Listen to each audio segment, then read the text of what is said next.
नमस्कार दोस्तों, स्वागत है आपका डॉक्टर संजय वेब के यूट्यूब चैनल में। दोस्तों आज मैं doctor Sanjay Sinha, technical analyst working on new wave since last 27 years. आज हम लोग डिस्कस करते हैं पैटर्न के बारे में, फिर साइकिल के बारे में डिस्कस करेंगे और कैसे हम लोग रिट्रेसमेंट ड्रॉ करते हैं उसको देखेंगे और किस तरह से हम लोग एक्सटेंशन ड्रॉ करते हैं और एक्सटेंशन निकालते हैं उसको भी यहाँ पे एनालाइज करने का कोशिश करेंगे। तो चलिए एक एक कर सभी चीज़ को एनालाइज करेंगे और इसको भी एनालाइज करेंगे कि हम लोग का निफ्टी में क्या हुआ और आगे क्या होने की संभावना है। तो चलिए हम लोग चलते हैं निफ्टी के चार्ट पे।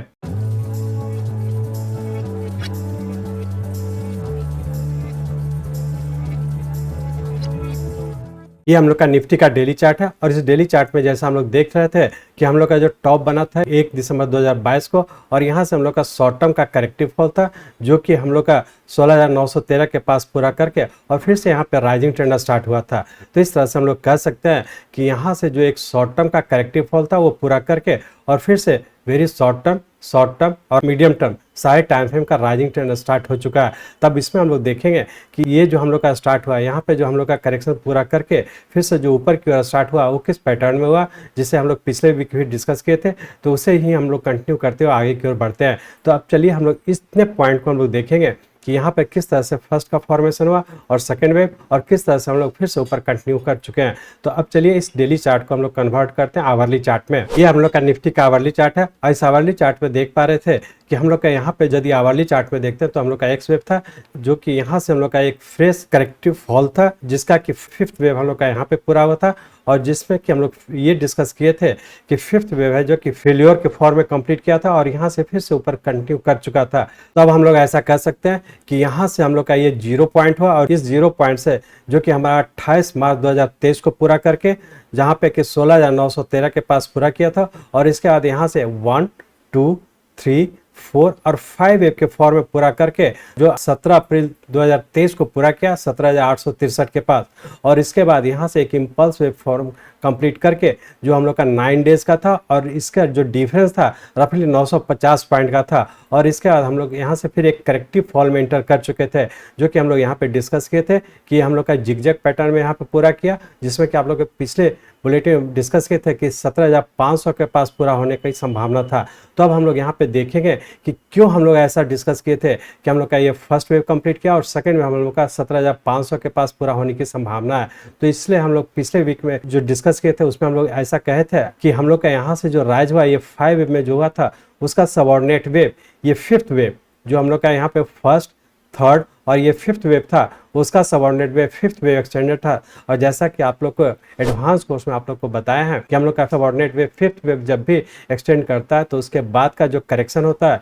वो हम लोग का या तो फिफ्थ वेव का 61.8% होता है या पूरे का 38.2% होता है। तो इस तरह से हम लोग ये कह सकते हैं कि यदि हम लोग यहाँ पर रिट्रेसमेंट अप्लाई करते हैं तो और ये देखने की कोशिश करते हैं कि यहाँ से पूरे का 38.2% क्या हो सकता है। तो चलिए अब हम थोड़ा सा अपने टूल्स को इस्तेमाल करते हैं और टूल्स को इस्तेमाल करते हुए देखते हैं कि इसका पूरे का 38.2% कहाँ पे आता है या फिर फिफ्थ वेव का 61.8% कहाँ पे आता है। तो उस तरीके से हम लोग ये कहेंगे कि हम लोग का कहाँ पे पूरा होना चाहिए था। तो अब हम लोग देखते हैं रिट्रेसमेंट लगा करके, ये हम लोग का प्राइस रिट्रेसमेंट है और इस प्राइस रिट्रेसमेंट में हम लोग को चूंकि 38.2% के बारे में जानना है तो हम लोग 50% यहाँ पे जो टूल्स में दिया है इसको हम लोग 0 कर देते हैं, 61.8% इसको भी हम लोग 0 कर देते हैं। ये सबसे हमको कोई मतलब नहीं है, सिर्फ 38.2% को फॉलो करते हैं। तो अब इसे अप्लाई करते हैं। इस तरह से हम लोग यहाँ पे रिट्रेसमेंट टूल अप्लाई करते हैं। तो ये देखते हैं कि इस 0 पॉइंट से इस फर्स्ट पॉइंट के टॉप तक यहाँ तक ले जाते हैं। तो इसके बाद लोग रिट्रेसमेंट टूल अप्लाई करने के बाद देखते हैं कि इसका एग्जैक्टली 38.2% 17,500 के पास आता है और यहाँ पे देख रहे हैं कि इसका जो करेक्शन हुआ ए, बी और सी वेव के फॉर्म में जो करेक्शन हुआ ये 17,500 के पहले ही कहीं ना कहीं पूरा करके जो कि एक सी पैटर्न के फॉर्म में आया था ये पूरा करके और फिर से यहाँ पे देखे हुए हैं कि यहाँ पे हम लोग का सी वेव पैटर्न कंफर्म कर दिया जो कि आप लोग को बेसिक कोर्स में डिस्कस किए थे कि पैटर्न कंफर्म कर जाने के बाद फिर से ऊपर कंटिन्यू हो जाता है। और जैसा पिछले वीक भी डिस्कस किए थे कि ये पैटर्न कंफर्म कर देता है तो फिर से हम लोग थर्ड वेव, जैसा कि पिछले वीक का जो हम लोग का टॉपिक था सेकंड बुल साइकिल में हम लोग इंटर कर रहे थे, तो ये हम लोग का सेकंड वेव पूरा करके ये सेकंड बुल साइकिल, जैसा कि हम लोग का एडवांस कोर्स में बताया कि साइकिल किसे कहते हैं, तो साइकिल में एक एक्शन और एक रिएक्शन होता है। तो यहाँ पे एक्शन के फॉर्म में ये इम्पल्स वेव के फॉर्म में गया और रिएक्शन के फॉर्म में यहाँ पे एक सेकंड वेव का फॉर्मेशन हुआ। ये एक्शन और रिएक्शन मिला करके हम लोग का एक साइकिल वेव का फॉर्मेशन हुआ और ये एक साइकिल वेव कंप्लीट कर लेने के बाद फिर से नेक्स्ट साइकिल, जैसा पिछले जो हम लोग डिस्कस किए थे उसमें हम लोग ये कहते हैं कि सेकंड साइकिल के बुल फेज में हम लोग इंटर कर रहे हैं। तो सेकंड साइकिल हम लोग का यहाँ से स्टार्ट हुआ, तो ये जो साइकिल स्टार्ट हुआ ये सेकंड वेव इस थर्ड वेव के लिए हमारा 0 पॉइंट हो जाएगा और यहाँ से फिर से हम लोग एक साइकिल के ये थर्ड वेव इस छोटे टाइम फ्रेम का हम लोग का फर्स्ट होगा और ये थर्ड वेव के बाद जो फोर्थ वेव आएगा वो हम लोग का सेकंड साइकिल का फर्स्ट और सेकंड होगा, जो कि उससे बड़े टाइम फ्रेम का हमारा ये थर्ड वेव हो जाएगा और यहाँ पे हम लोग फिर एक करेक्टिव फॉल में इंटर करेंगे। तो अब हम लोग ये कह सकते हैं कि हम लोग का एक साइकिल यहाँ पे पूरा किया और उससे बड़े टाइम फ्रेम का हम लोग का 1 और 2 हो गया। सेकंड साइकिल का जो हम लोग का फिर से जो स्टार्ट हुआ उसका 0 पॉइंट ये होगा और उसके लिए हम लोग का ये 1 और 2 होगा, जो कि 1 और 2 हमारा इस बड़े टाइम फ्रेम का 1, 2 और ये थर्ड वेव हो जाएगा और उसके बाद ये थर्ड वेव यहाँ पे कहीं ना कहीं पूरा करके हम लोग फिर से फोर्थ वेव में इंटर करेंगे और फिर से ऊपर फिफ्थ वेव में कंटिन्यू कर जाएंगे। तो इस तरह से हम लोग कह सकते हैं कि सेकंड साइकिल का ये हम लोग का फर्स्ट वेव होगा, जो उससे बड़े टाइम फ्रेम का हमारा थर्ड वेव होगा और इसके बाद जो हम लोग का इस साइकिल का जो रिएक्शन होगा वो हमारा फोर्थ वेव होगा। तो अब हम लोग ये देखने का कोशिश करेंगे कि चूंकि हम लोग का यहाँ पे फर्स्ट वेव बना और ये सेकंड वेव बना था जिसका सबऑर्डिनेट वेव हमारा फिफ्थ वेव एक्सटेंडेड था, तो उसके हिसाब से ये हमारा करेक्ट हो चुका और यहाँ से फिर हम लोग थर्ड वेव में हम लोग मूव कर चुके हैं। अब हम लोग ये कह सकते हैं कि जैसा कि आप लोग को एडवांस कोर्स में डिस्कस किए हैं कि जब भी किसी बड़े टाइम फ्रेम का करेक्शन पूरा करता है जिसका कि फिफ्थ वेव फेल्योर होता है, तो उसके बाद नॉर्मली क्या होता है, जो फर्स्ट वेव बनता है वो हम लोग का एक बड़े टाइम फ्रेम का फर्स्ट वेव का सबऑर्डिनेट वेव 1 होता है। वो जो 1 होता है वो एक्सटेंडेड वेव होता है। तो जैसा एडवांस कोर्स में आप लोग से डिस्कशन किए हैं कि जब भी किसी भी वेव का फर्स्ट वेव एक्सटेंडेड हो, मतलब आने वाला ये किसी न किसी टाइम फ्रेम का जब हम लोग का 1, 2, 3, 4 और 5 वेव कंप्लीट करके फिर से जब पूरे का करेक्टिव फॉल होगा तो उस टाइम फ्रेम का हम लोग का एक शॉर्ट टर्म का फर्स्ट वेव बनेगा और उसका फिर शॉर्ट टर्म के हम लोग करेक्टिव फॉल में इंटर करेंगे। तो ये जो शॉर्ट टर्म का फर्स्ट वेव बना उसका सबऑर्डिनेट वेव ये फर्स्ट वेव एक्सटेंडेड हो जाएगा और उसके बाद हम लोग का ये थर्ड वेव जो होगा इस फर्स्ट वेव से छोटा होगा और फिफ्थ वेव सबसे छोटा होगा। तो हम लोग ऐसा कह सकते हैं कि यहाँ से चूंकि ये आने वाले शॉर्ट टर्म के फर्स्ट वेव का सबऑर्डिनेट वेव ये फर्स्ट वेव एक्सटेंडेड वेव है, तो यदि ये एक्सटेंडेड वेव है तो उसके बाद जो थर्ड वेव होता है इस फर्स्ट वेव एक्सटेंडेड वेव का 61.8% के आसपास होना चाहिए। तो अब हम लोग ये देखने का कोशिश करेंगे कि यदि हम लोग इसमें एक्सटेंशन यूज़ करते हैं, मतलब एक्सटेंशन मतलब ये जो 950 पॉइंट का जो फर्स्ट वेव है और इसे हमारा सेकेंड वेव हो गया और ये थर्ड वेव जो फॉर्म होगा इसका टारगेट क्या हो सकता है, तो उसके लिए हम लोग अब एक्सटेंशन टूल्स को यूज़ करेंगे और ये देखने का कोशिश करेंगे कि इस फर्स्ट वेव का जो 61.8% होगा वो कहाँ तक होगा और कहाँ से हम लोग उसको ड्रॉ करेंगे। तो पहले जो हम लोग रिट्रेसमेंट ड्रॉ किए हैं इसको हम लोग रिमूव करते हैं ताकि हम लोग का चार्ट क्लियर कट दिखे और फिर से हम लोग यहाँ पे जो फर्स्ट वेव का एक्सटेंशन है उसको ड्रॉ करने का कोशिश करेंगे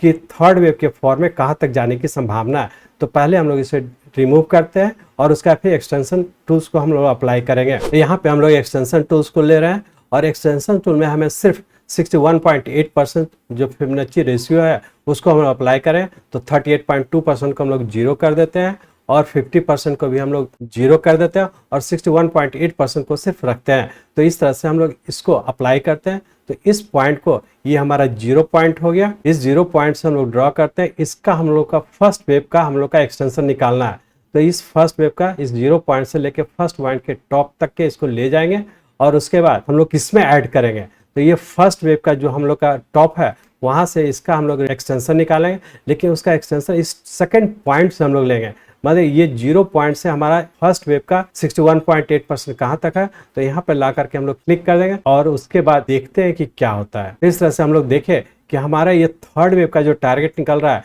जो कि फर्स्ट वेव का 61.8% होना चाहिए, तो वो हम लोग का आ रहा है 18,153। अब ये 18,153 जो आ रहा है ये हम लोग का क्या थर्ड वेव का एक टारगेट है। चूंकि यहाँ पे फर्स्ट वेव एक्सटेंडेड है और फर्स्ट वेव जब एक्सटेंडेड होता है तो नॉर्मली थर्ड वेव जो होता है फर्स्ट वेव का 61.8% होता है। तो हम लोग ऐसा कह सकते हैं कि हम लोग का जो अभी ये थर्ड वेव पूरा होने की संभावना वो 18,150 के आसपास पूरा होने की संभावना है। अब इसको हम लोग कोरिलेट करते हैं कि ये देखने का कोशिश करेंगे थर्ड वेव का टारगेट मिल चुका है, मतलब ये नेक्स्ट साइकिल का एक फर्स्ट वेव होगा और ये सेकंड वेव होगा, मतलब ये बड़े टाइम फ्रेम का हमारा थर्ड वेव होगा और उसका फिर से हम लोग करेक्टिव फॉल में इंटर कर जाएंगे। तो अब हम लोग इसको एनालाइज करने का कोशिश करेंगे कि ये आवरली चार्ट में हम लोग देख लिया थर्ड वेव हम लोग का कहाँ पे जाने की संभावना है। अब हम लोग ऐसा कर सकते हैं ट्यूसडे को या फिर आने वाले समय में क्या होने की संभावना है, तो उसके लिए अब इसके सबऑर्डिनेट वेव को देखेंगे, मतलब इसका सबऑर्डिनेट जो थर्ड वेव का जो ऊपर की ओर गया है इसका सबऑर्डिनेट वेव किस पैटर्न में गया है।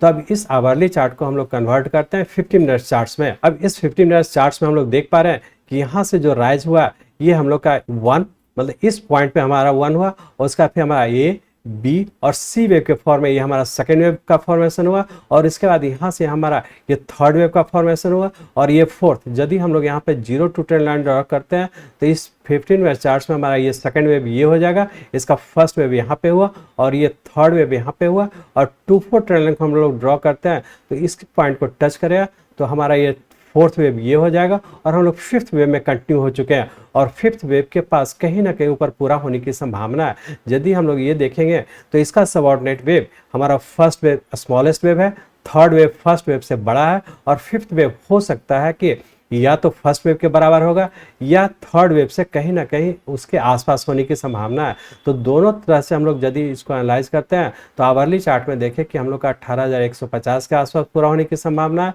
यदि सबऑर्डिनेट वेव को एनालाइज करते हैं तो हमारा इसका 18,130-40 के पास पूरा होने की संभावना है। और यदि डेली चार्ट में या फिर जो हम लोग का आवरली चार्ट था उसका बी वेव कहाँ से स्टार्ट, मतलब जो बी वेव ऊपर पूरा किया था और जहाँ से हम लोग का सी वेव पूरा किया था वो कहाँ पे था, तो थोड़ी देर के लिए हम लोग चलते हैं पहले आवरली चार्ट में, ये देखने का कोशिश करें कि हमारा जो 18,150 के पास पूरा करेगा वो हम लोग का पीछे मतलब वेरी शॉर्ट टर्म का जो सी वेव था वो कहाँ था। तो इसके लिए हम लोग फिर से हम लोग चले जाते हैं डेली चार्ट पे। यहाँ पे हम लोग डेली चार्ट पे चले आए। अब इस डेली चार्ट में देख रहे हैं कि हमारा ये बी पॉइंट था, यही से हम लोग का सी वेव का फॉर्मेशन हुआ था और यहाँ पे सी वेव फेल्योर होकर के हम लोग का ऊपर कंटिन्यू किया था और ये जो पॉइंट था जहाँ से हम लोग का सी वेव का फॉर्मेशन हुआ था ये 18,135 था और यहाँ पे हम लोग का 18,150 के पास पूरा होने की संभावना है। तो इस तरह से हम लोग कह सकते हैं कि चूंकि सी वेव का टाइम जो लगा था 28 डेज का लगा था और यहाँ पे हम लोग अभी रफली 19-20 दिन हो चुका है, तो बहुत ज़्यादा संभावना है कि यहाँ पे जैसा बेसिक कोर्स में आप लोग से डिस्कस किए थे कि हम लोग का पैटर्न कन्फर्मेशन होना चाहिए,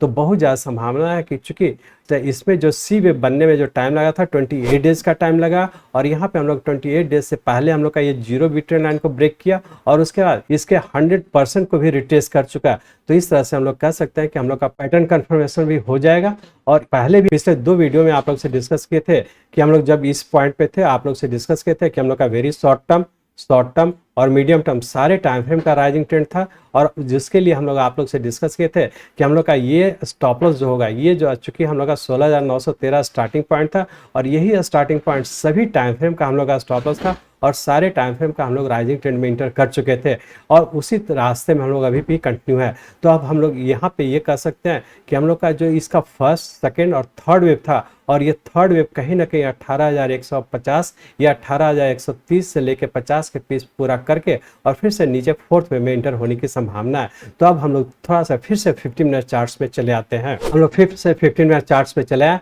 तो हम लोग ऐसा कर सकते हैं कि अब ट्यूसडे के लिए हम लोग का क्या होने की संभावना है। तो ट्यूसडे के लिए हम लोग का रेंज बाउंड के तहत हो सकता है कि नीचे 18,000 और ऊपर 18,135 या 40 या फिर 150, मतलब 30 से लेकर के 150 के बीच में कहीं ना कहीं पूरा होने की संभावना है। तो हम लोग ऐसा कर सकते हैं कि ट्यूसडे और वेडनेसडे में कहीं ना कहीं हम लोग का थर्ड वेव पूरा करके फिर से फोर्थ वेव में इंटर हो जाने की संभावना है। तो ट्यूसडे के लिए हम लोग का रेंज बाउंड के तहत नीचे 18,000 और ऊपर 18,130 से लेकर 150 के बीच रहने की संभावना है और उसके लिए नीचे का जो स्टॉप लॉस होगा हम लोग का 17,885 का होगा। तो इस स्टॉप लॉस को ध्यान में रख करके हम लोग डिक्लाइन पे बाय करें, लेकिन ऊपर के लेवल पर प्रॉफिट बुक करेंगे क्योंकि हम लोग का ये थर्ड वेव पूरा करके फिर से एक करेक्टिव फॉल में इंटर हो जाने की संभावना है और ये करेक्टिव फॉल जो होगा हम लोग का फोर्थ वेव होगा। ये जो थर्ड वेव था उसके फोर्थ वेव के फॉर्म में होगा और फिर से हम लोग फिफ्थ वेव में ऊपर कंटिन्यू कर जाएंगे। तो हो सकता है कि हम लोग का थर्ड वेव पूरा करने के बाद आने वाले 2 से 3 दिन रेंज बाउंड में नीचे रहने की संभावना और फिर से हम लोग फिफ्थ वेव में कंटिन्यू कर जाएंगे। तो हम लोग ऐसा कर सकते हैं कि हम लोग का ट्यूसडे के लिए नीचे 18,000 और ऊपर 18,130 से 150 के बीच होने की संभावना है। उसके लिए स्टॉप लॉस रखेंगे 17,885 का। अब हम लोग देखेंगे कि वीकली पॉइंट ऑफ व्यू से क्या होने की संभावना है। तो अभी 15 मिनट चार्ट्स को हम लोग कन्वर्ट करते हैं आवरली चार्ट में। हम लोग पुनः 15 मिनट चार्ट से आवरली चार्ट में आ चुके हैं। तो वीकली पॉइंट ऑफ व्यू से हम लोग ये कर सकते हैं, ऊपर 18,150 और नीचे 17,800 इसी रेंज बाउंड में रहने की संभावना। जैसा कि आप लोग जानते हैं कि जब भी हम लोग का ये थर्ड वेव है तो थर्ड वेव कभी भी 100% रिट्रेस नहीं होनी चाहिए। तो वेरी शॉर्ट टर्म का जो स्टॉप लॉस हो जाएगा वो 17,553 का स्टॉप लॉस हो जाएगा। मतलब 17,553 के स्टॉप लॉस को ध्यान में रख करके यदि आप शॉर्ट टर्म या वेरी शॉर्ट टर्म का प्लस किया तो हर डिक्लाइन पे आप बाई करके ऊपर की ओर कंटिन्यू करेंगे। यदि आपको 1-2 दिन मतलब इंट्राडे पॉइंट ऑफ व्यू से ट्रेड करना है तो वैसे केस में हम लोग ऊपर के लेवल पर प्रॉफिट बुक करेंगे और फिर से डिक्लाइन पे आता है हम लोग बाई करके चलें। लेकिन जैसा कि आप लोग को डिस्कस किए कि हम लोग का थर्ड वेव पूरा होने के बाद फोर्थ वेव के फॉर्म में करेक्टिव फॉर्म में इंटर होने की संभावना। तो छोटा छोटा ट्रेड करें, लेकिन वेरी शॉर्ट टर्म का यदि प्लस किया तो आप उसे होल्ड करके रखेंगे, स्टॉप लॉस रखेंगे 753 का। इस तरह से हम लोग यहाँ पे देखें कि हम लोग रियल टाइम मार्केट में क्या होने की संभावना है, पीछे क्या हुआ और आने क्या क्या होने की संभावना है। तो हम लोग यहाँ पे पैटर्न की बात भी किए, हम लोग यहाँ पे एक साइकिल की भी बात किए, यहाँ पे हम लोग किस तरह से रिट्रेसमेंट लगाते हैं उसको भी देखें और किस तरह से हम लोग एक्सटेंशन को यूज़ करते हैं उसको भी देखें। और फाइनली हम लोग ये कर सकते हैं कि आगे हम लोग क्या क्या किस तरह से हम लोग फोरकास्ट करते हुए आगे की ओर बढ़ते रहते हैं, तो उसको भी हम लोग देखने का कोशिश किए। तो हम लोग फाइनली ये कर सकते हैं कि हम लोग का मार्केट अभी भी राइजिंग ट्रेंड में है। हम लोग का एक यहाँ पे वेरी शॉर्ट टर्म का पूरा करके जो कि हम लोग का रफली 21 दिन का होता है, तो वेरी शॉर्ट टर्म का पूरा करके और फिर से पूरे का करेक्टिव फॉल में इंटर करेगा और पूरे के करेक्टिव फॉल में इंटर करेगा वो वेरी शॉर्ट टर्म का करेक्टिव फॉल होगा और फिर से हम लोग शॉर्ट टर्म की ओर मूव कर जाएंगे। तो हम लोग ऐसा कर सकते हैं कि हम लोग सभी टाइम फ्रेम के अभी भी हम लोग राइजिंग ट्रेंड में है,